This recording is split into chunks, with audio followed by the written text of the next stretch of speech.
朋友们，大家好，我是小甘。今天我来开箱一款堪称现象级的产品，这款来自三菱的 EC0T，T 的话就是那个 tube 电子管的一个意思。它不是唯一一个现象级的产品，还有一款现象级的产品也是我们原生态目前在售的，就是达音科的那个 CD 机。那一款的话，造型更加的复古，然后价格的话也比这款 0T 要贵一些，因为 0T 它的一个标价是3298，另外一款的话是3999，贵了700块钱。但因为我没有接触过达音科的那款 CD 机，所以我们今天就只说EC0T 这么一款型号。达音科的那个 CD 机后面有机会的话再跟大家做分享。首先要跟大家说一点呢，就是这款机型因为现在比较热销嘛，所以说我们也没有拆样，我自己也是买不到的，因为到了货之后肯定是优先给客户的。我这一台也是我一个朋友1个月之前就跟我说要的，然后现在终于到货了。然后对于这么一个古老的品类，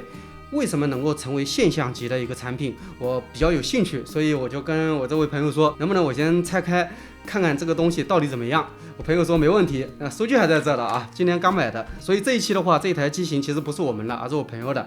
拆完之后就得还给人家了。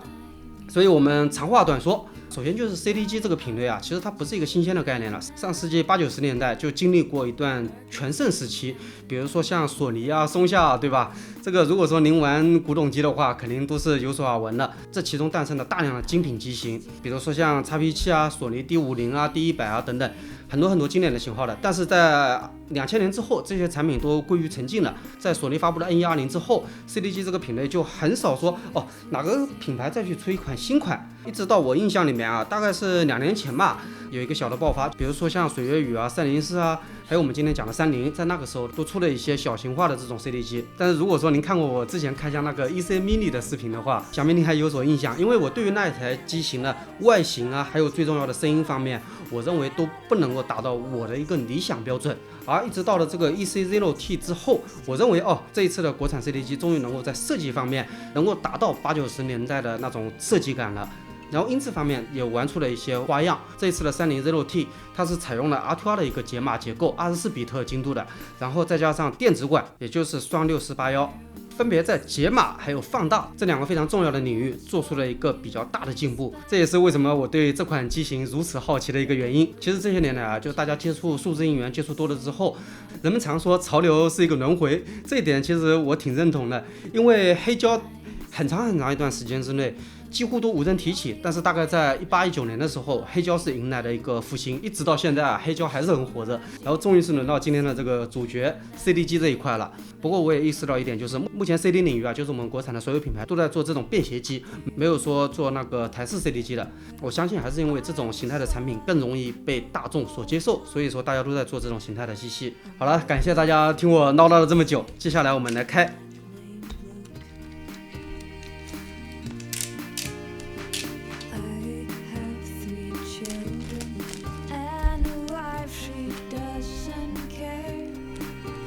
首先第一感觉啊，就是这个 CD 机的这个手感还有它的重量，非常优秀。因为我自己是有那个 XP3、XP5这2台 CD 机的，然后我在我们原生态的门店没事的时候也会听一下 CD， 就是这2台，一个是松下的 XPS900， 然后还有一台成色比较差啊，但是声音都还蛮好的，就是这一台索尼的 D515， 这里状态都不是特别好的，但是这个开关盒的手感都还蛮好的。索尼这个机型它最大的一个优势就是它可以装2节电池在里面就可以了，它不像其他的型号说要装个电池盒啊，或者说用专用的电源等等，它没有那么麻烦。因为松下这一台的话，它电池的话就是有一定要求的，所以我只能够给它用一个 DC 口输入。平时我听的时候，要么就是 9 out 接耳放，要么就是直接接耳机。但是这种中古 CD 机啊，大家一定要注意，就是我这2台都是修过的，读碟的不是特别顺畅，经常出现卡顿，有的时候干脆就不认盘。然后这个耳机口也有问题，到现在我还没修，因为这个机器大概有30多年的一个历史了，这个耳机口已经出现了比较严重的这个偏音的情况。除此以外都还要好。这种中古 CD 还是有它的价值的，我认为这个是非常客观的，就是它声音的这种感觉吧，或者说它的音色，在现代机型上面不太好找，因为当年用的这些元器件现在都已经没有了。但是这种中古产品大家一定要注意的是，就是如果说您去闲鱼上面去淘二手的话，一定要注意机器的状况，并且要做好心理准备，就是后续可能要找师傅打理啊、维修啊之类的，这个概率不低的。就算拿到手之后可以用，日后出问题的概率我认为也是比较高的一个存在。因为我家里还有好几台机器嘛，唯一例外都是找师傅打理过的，这个大家一定要适当注意的。回归到我们今天的主角。这款 Zero T 在2005年的今天，居然在手感方面达到了当年的那种质感，我认为这个是非常不容易的。有一说一啊，这个棱角稍微有点硬，就是比如说稍微有点尖锐，当然没有 AK 那么尖锐啊，大家不用过于担心。首先简单说一下这几个接口，9 out 4.4 和 3.5 这两个口的话，就是给您连接那个耳放或者说接您的音箱用的。然后 Digital Out 这个口它兼具了光纤还有同轴，您可以把它作为一台纯数字的转盘，就放 CD 进去，然后同轴连到您的解码器上面，这个也是没有问题的。这里 USB DAC 的意思就是它可以当做一个解码器来用，比如说您连接电脑，这时候就可以通过一条 C 口线把这个电脑和 CD 机把它连接起来，然后这个时候它充当一个解码耳放的作用，这时候也是没有任何问题的。然后第二个 USB-C 这个口的话是给我们日常充电使用的。然后 C 口还有一个功能就是您可以插一个 U 盘，然后把 CD 里面的歌曲通过抓轨的形式抓到您的这个 U 盘里面。我这位朋友也是很看重这个功能，所以才选了这个机型的。因为我这位朋友他家里有大概1000张的这个 CD， 他平时播放器里面的歌曲全部都是从 CD 里面抓的。现在有了这台机器之后，我相信还是非常方便他日常的一个使用的。然后这里这个开关的话，上面就是使用它的电池模式，下面是使用它的那个 USB 电源模式。三菱这个机型它还有一点很贴心的，就是在侧面有一个 Lock， 这个按键的话，把它打开之后，您这个时候去摁它的这个按键，它是不起任何作用的。您可以理解为它是一个锁定接口，然后电源键在另外一面。正面的话，除了2个电子管以外，就是5个功能键了。这里等一下给大家做演示。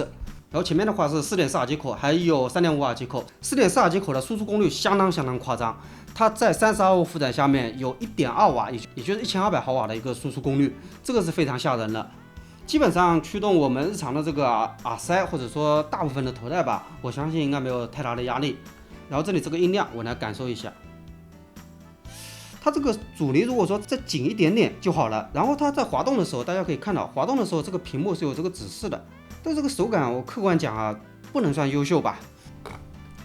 哪里响？哦，是这里响，这个盖儿。前段时间我在耳机大家谈上面看到一个帖子，说它的这个手感，哦，我能明白它的意思了，就是这款机型啊，它开盖的这个手感可能会给人一点稍微有点松的感觉，这一点我认为也是客观存在的。我相信它的这个阻尼，如果说能做得更加紧一些的话，那对于我们的这个开盖手感还是有着不小的提升的。说到这里，要把我的古董拿出来了。这个机器它是开盖手感，对，它到这里它会有一个支撑脚，然后摁下去也是的，这个手感的话就还行。然后这一款，对，也还可以。三菱这个的话，它的问题就表现在这里了，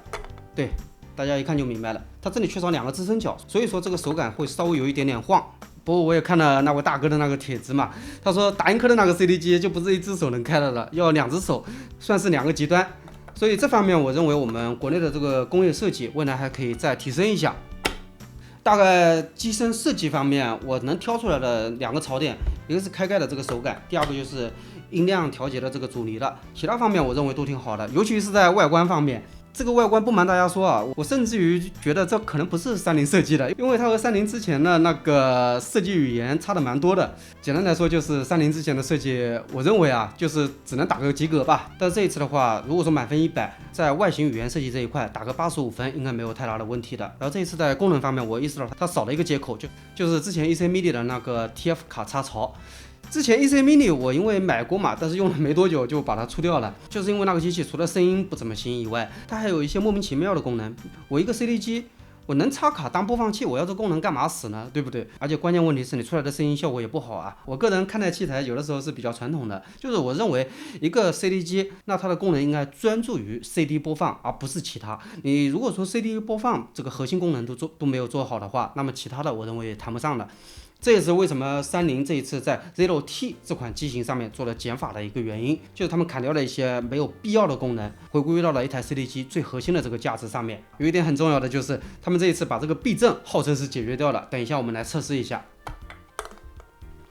好，槽点吐槽完了，接下来我们开始开机。现在机器打开了，大家可以看到，目前是这个 USB DAC 模式，右上角是电量，然后音量。耳机口输出 NOS 也就是解码模式，以及一个低功率的 L 的话是低增益的一个输出。我们通过长按可以实现一个功能的切换。首先我们先把它这个耳机口功率改成 High， 然后继续下一档 NOS。一般 R2R 的解码我都是开 NOS 的。然后电子管模式我也把它打开，然后 CD Player Mode Normal， 这个是 CD 碟片里面的播放模式的。然后亮度 Audio Output， 这里是耳机，我可以把它切换到 Line， 这时候就可以连接我们的功放或者说音响了。大概它的一个子菜单就是这么几步，我们通过长按这个选项键就可以了。然后其他的就是停止、播放、暂停、上一曲还有下一曲。功能上面没有什么特别复杂的地方，我认为这个学习成本是比较低的，大家不需要有太多的顾虑，拿到手之后摸索2下就会用了。这里我首先要测试的一点是它读取这个刻录碟的这个情况如何，大家不要笑话。我之所以拿这个刻录碟来试，就是如果说它刻录碟读的都很顺畅，而且播放也很顺畅的话，那么它播正版碟那自然是没有任何的问题了。所以这里我来试一下，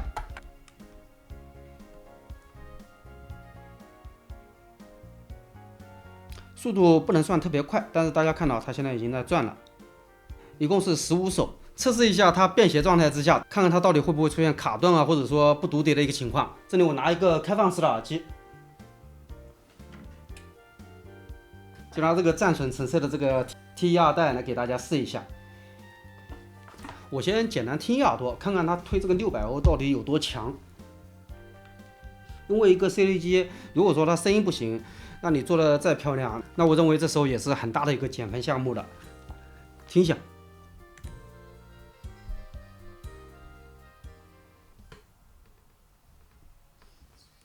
这个 T2 的它因为是600欧的嘛，所以说这个音量我大概要打到这个95，在高增益模式下面，它的一个声压级才能够满足我们日常的一个聆听需求。但是居然框架能推得不错，像这一台 T2 代，它因为是600欧的主康嘛，然后现在仅仅是用3.5接口啊。我在听这首音乐的时候，它的这个音量大概只需要开到90就够了。如果说是4.4的话，我相信还会有更加出色的一个表现。而且我第一次听到 T2 代这款耳机。和我印象里面似乎不太一样，因为 T1 代和2代这2款，大家对于它那个有点尖锐的高频一定是留有深刻印象的。但是就这样推下来，居然声音是一种温暖、自然而且大气的一种风格，这些是有些出乎我的意料的。然后接下来咱们来试一个，就是它的一个抗震动性能，希望这个麦克风可以把这个音乐收录进去。大家可以看到，是这里在转，不管你怎么晃。它声音没有说出现延迟啊、断断续续，或者说不读碟的一个情况。这么晃也可以，前后晃也可以。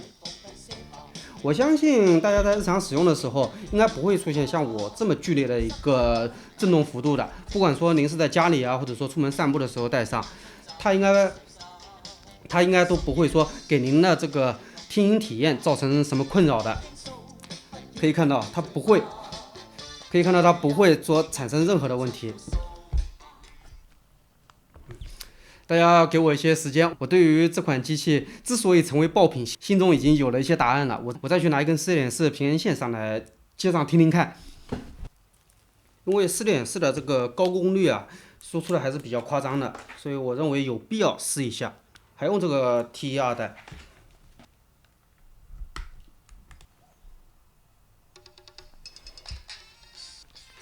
同样一首音乐，前面3.5要开到90，然后这一次换了4.4之后，大概75就够了。如果说您是耳塞的话，那它的这个音量可能20-30就行了，因为主康方面差太多了。不瞒大家说，我可能还更喜欢那个3.5下面的那个声音，那个声音更有血肉感一些。这个4.4下面的话，它的这个分离度是上来了，但是声音的毛刺也显得有点尖锐了。如果说就是这个耳机的话，我还是更喜欢3.5。大家根据自己的这个听音喜好去选择使用3.5或者说4.4就可以了，因为2口都有嘛，您自己对比着听，对吧？喜欢哪个就用哪个，这东西没有说绝对的好与坏啊，看自己的这个听音口味的。先暂停一下，听完之后，我算是对于这么一款 Zero T 为什么能取得如此不同凡响的这个市场效果，算是有了一个答案。首先的话就是它的一个设计感，我认为它回归了 CD 机的一个本源，拿在手上的手感或者说日常我们的这个操控体验都是没有什么问题的。第二个的话就是它的这个功能性以及它的避震性能，它的这个功能性是非常非常全面的。无论说您是拿来播放 CD、抓轨，或者说连接电脑当一个解码器去使用，以及说把它作为一个数字转盘去连接您家里的这个解码器啊，或者说解码耳放，它都是可以的。再加上技术上面的一些创新，也就是我们一开始说的 R2R 的解码芯片以及2颗电子管的加入，这套配置在之前是没有 CD 机做出来过的。当然了，我认为最重要的一点还是它的音质方面的表现。就目前的售价而言啊，就是它标价是3298嘛，然后首发期间是3198，就这个价格而言，如果说您家里有几百张 CD 的话，那这个机器我会强烈建议您入手，不要有任何的犹豫，非常非常不错的声音表现，有点返璞归真的那个味道，就是我就好好的去做一台 CD 机，然后赋予它一些更加现代的功能就可以了，不需要太多的东西了。好了，那本期视频就到这里了，我们下期开箱再见。